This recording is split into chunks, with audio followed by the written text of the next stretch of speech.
бид нар тайван жагсаал тайван цуглаа хийгээ байж исэн улсын их хурлын гишүүн хууль зүйн сайд Тэмүүжин өөрөө одоо баахан цагдаа нараар хамгаалуулаад дайралт хийлээ. Тэрийн ордон руу орох гэж. Тэгээ бид нар хэлсэн. Бид нар шаардлага тавьж байгаа. Өнөөдөр банкны захирал компани эзэдийг хууль бусаар хангар хөргүүлэхгүй.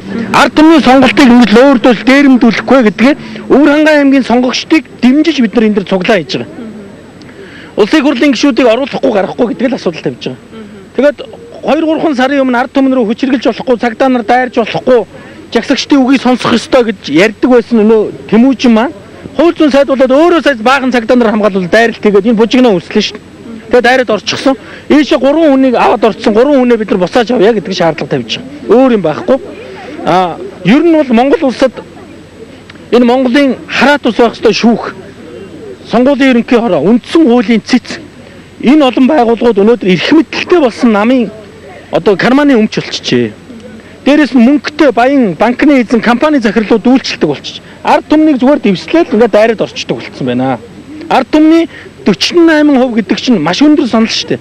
Өвөр Хангай аймгийн иргэд сонгогч эрхээ эдлээд өөрсдийнх нь эрхэн зөрчигдөж байгаа учраас үгээ хэлэхгээ ирсэн байж. Дээгүр гიშгэ гараа явуучих сая. Гарыг нь ингээд цусыг нь гартал цохоод мушгаад. Тэгэхээр энэ босгоног үйл ажиллагааг бид нар зогсоох гэж энэ төрийн ордонд өнөөдөр энэ банкны захирал компани эзэн хоёрыг хууль бусаар шүүх цум дундын ганцхан шүүгч гарын үсэг зураад албан баланкн дээр хевлээд тангар хургуулчихж байгаа байхгүй. Сонгуулийн ерөнхий ороо тэрийг нь хүлээж аваад хевлийнхнээс зүгтаагаад ард түмнээсээ зүгтаагаад харанхуй шөнөөр гараажаараа гарч хоогоороо гарч зүгтаагаад шөн дөлөөр ажлын бусгаар их хурлын дарга өргөн барьчихсан. Энэ мэтийн хууль бус үйл ажиллагааг бид нар таслан зогсоё гэж тэмцэж байгаа. Тэрнээс биш бид нар энд хүчирхийлэл үлдэх гээгүй янз бүрийн одоо хууль зөрчих гэж ирээгүй шүү дээ. Бид нар тайван байсан харин эмх журамгүй эмх зэгцгүй байдлыг хууль зүйн сайд өөрөө үлгэрлэн бий болж шин. Ард түмэн тайван хуулийн дагуу та одоо энэ залуу наашаа өрөвдөр. Энэ хараа энэ ингээ хувцсыг өгчихсөн. Энэ дөрөхөөр энэ тухайн хараа харуул хамгаалтын албаныхын дарга нь. Энэ одоо юу болж байна вэ гэхээр ард түмэн бид нар хуулийн дагуу тайван цуглаа хийж хахад би тэрийг хууль зүйн сайд нь өөрөө цагдаа авчирч хүчний байгууллагынхаа төрөө барьж энэ хараа ингэж хүний эрхэнд талж штэ. Энэ ард түмний эрх ашиг ард түмний үндсэн хуулийн заасан жагсал цуглах эрх үгээ хэлэх эрх хаана байна?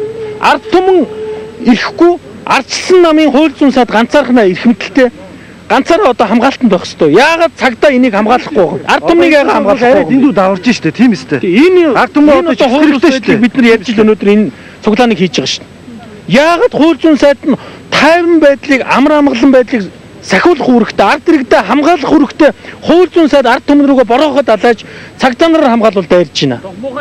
Цагдаа нараар дайруулж хамгаал дайрж байна тийм ээ. Харуул хамгаалтын албаныхын дарга нь өөрөө гарч ирж зодож штэ тийм үстэй. Яаж байгаа юм бэ гэдээс ч одоо жирийн иргэнийг яагаад дарамтлаж байгаа юм бэ? Биднээс одоо үргэлжлүүлнэ үгээсээ цаашаа. Бүр энэс аюултай юм болгоно да бүр. Яг яасан гэж бодож байна. Гэхдээ Тэмүүжин оруулахгүй гэдэг. Тэмүүжин оруулсангүйгээд наваг оруулж зодож штэ. Юу гэсэн үг тийм үстэй. Болохгүй үстэй. За ийм л байна. Тэгээ одоо өнөөдөр бид нар жирийн ард түмний нөгөө нэг бид нар ярьсан шүү дээ. Өнгөрсөн 2 сарын өмнөөс эхлээд ярьдаг байсан. Ард түмэн явнаас ч хүчтэйг нь ард түмний эрх ашигла гэж яриад байдаг. Шудраг бас ардчил гэж яриад байдаг. Хаана байна? Ардчилсан намын их хурлын гишүүд сайднаас асууя. Хаана байна та нар яриад байдаг юм чинь те. 2 сарын дотор та нар албан тушаал бялуурч ард түмний ардчил хоёрын нэрийг барьж гарч ирчээд өнөөдөр юу болж байна вэ? Тайван цуглаа хийж байгаа ард түмэн рүүгээ цагдаагаар хамгаалуулж цагдаагийн бороохоо бариулж дайруулж шин. Энэ хууль зүйн сайдын хийх ёстой ажил мөн үү? Хууль зүйн сайдаас асуумаар байна энийг. Асуумаар байна.